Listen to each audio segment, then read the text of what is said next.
وہ مسلسل اپنی قوم کو دعوت دیتے رہے، بغیر تھکے، بغیر رکے۔ مگر اصل حیرت انگیز بات ان کی زندگی کا وہ واقعہ ہے جس نے انہیں دیگر انبیاء سے ممتاز کر دیا، اور وہ تھا زندہ آسمانوں کی طرف اٹھا لیے جانا۔ روایات کے مطابق حضرت ادریس علیہ السلام ایک دن فرشتے سے درخواست کرتے ہیں کہ وہ اللہ سے ان کی عمر بڑھانے کی سفارش کریں تاکہ وہ مزید نیک عمل کر سکیں۔ فرشتہ انہیں آسمان کی طرف لے جاتا ہے، اور جب وہ چوتھے آسمان پر پہنچتے ہیں تو اللہ تعالیٰ انہیں وہیں بلند مقام پر ٹھہرا دیتے ہیں۔ یہ وہی مقام ہے جسے قرآن مجید نے مقاماً علیہ کہا، یعنی انتہائی بلند، خاص اور برگزیدہ مقام۔ یہ واقعہ صرف جسمانی بلندی نہیں، یہ دراصل اس کردار، تقوی اور علم کی پہچان تھی جو حضرت ادریس علیہ السلام جیسے نبی نے اپنی زندگی میں پیش کیا۔ اللہ نے ان کی دعا، ان کی عبادت اور ان کا اخلاص اتنا پسند فرمایا کہ زمین کی زندگی میں ہی انہیں آسمانی مقام عطا کر دیا۔ ان کی نبوت ہمیں یہ سبق دیتی ہے، اگر کوئی بندہ خالص ہو جائے علم میں، عمل میں اور نیت میں، تو وہ اللہ کے نزدیک زمین پر بھی معزز ہوتا ہے اور آسمانوں پر بھی بلند۔ اور اب ناظرین، نبوت کی روشنی آگے بڑھنے والی ہے ایسی قوم کی طرف جو سرکشی میں حد سے گزر چکی تھی، جن کے دل سخت ہو چکے تھے اور جنہیں سمجھانے والا نبی تھا۔ حضرت نوح علیہ السلام وہ نبی جنہوں نے سینکڑوں سالوں تک ایک ہی بات دہراتے دہراتے زندگی گزار دی، اللہ کی طرف لوٹ آؤ ورنہ طوفان آ جائے گا۔ لیکن قوم نے ان کی بات سنی ہی نہیں، نہ دل بدلے نہ چہرے جھکے، بلکہ وہ تو الٹا حضرت نوح علیہ السلام کا مذاق اڑانے لگے۔ انہوں نے کہا، یہ بوڑھا ہمیں کیا سمجھائے گا، ہم تو اپنے آباء و اجداد کے دین پر ہی قائم رہیں گے۔ مگر حضرت نوح علیہ السلام رکے نہیں، 950 سال تک مسلسل اللہ کی طرف بلاتے رہے، کبھی نرمی سے، کبھی درد سے، کبھی دعا کے ساتھ، کبھی آنسوؤں کے ساتھ۔ جب انہوں نے دیکھا کہ اب بات بننے والی نہیں تو وہ اللہ کی بارگاہ میں فریاد لے کر گئے۔ تب اللہ تعالیٰ نے انہیں حکم دیا، ایک کشتی بناؤ، ایسی کشتی جو زمین پر نہیں ایمان پر تیرے گی، ایسی کشتی جو صرف انسانوں کو نہیں بلکہ ایمان کو بچائے گی۔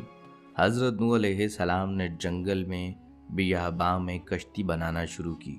قوم نے خوب مذاق اڑایا، اوہ نوح، تم تو نبی تھے، اب بڑھائی بن گئے، یہ کشتی کہاں چلے گی، یہاں تو پانی کا نام و نشان نہیں۔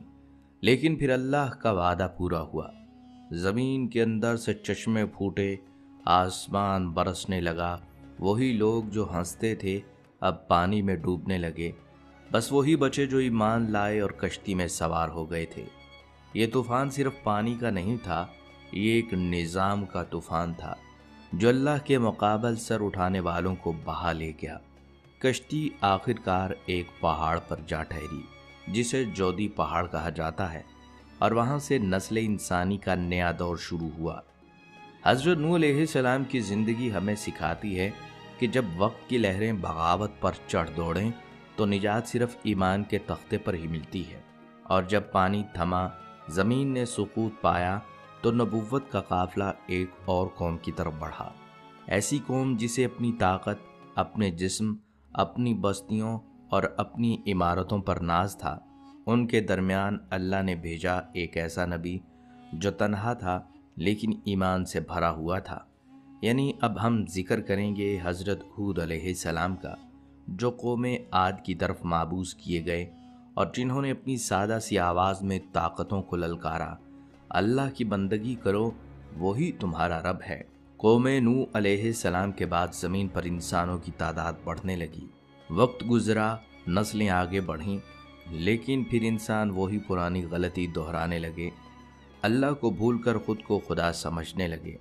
ایک ایسی ہی قوم تھی عاد، جن کے بارے میں قرآن کہتا ہے، انہوں نے زمین پر ایسے محلات بنائے جیسے وہ ہمیشہ زندہ رہیں گے، پہاڑوں کو تراشا، عمدہ ستونوں والی عمارتیں بنائیں اور کہتے تھے ہم سے زیادہ طاقتور کون ہے۔ یہ قوم جسمانی طاقت میں بے مثال تھی اور اپنے وقت کی سپر پاور سمجھی جاتی تھی۔ ایسی سرکش، غرور میں ڈوبی قوم کے پاس اللہ تعالیٰ نے اپنا پیغام لے کر بھیجا حضرت ہود علیہ السلام کو۔